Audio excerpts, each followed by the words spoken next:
How to fix ChatGPT not working, easy and quick. Hello guys, in today's video I'm gonna show you how to fix ChatGPT not working. If you want to fix this problem, all you need to do first just open your browser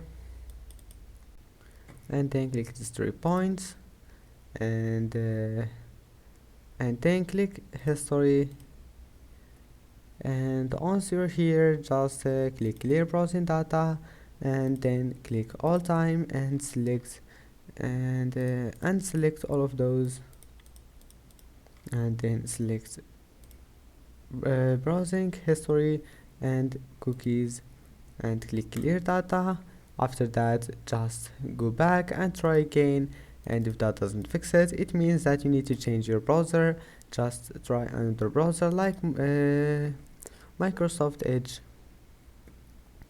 Now just try again and turn off your Wi-Fi, turn it on, and then try to open ChatGPT, and that's it. I hope that can help you. Don't forget to like and don't forget to subscribe, and see you in the next video.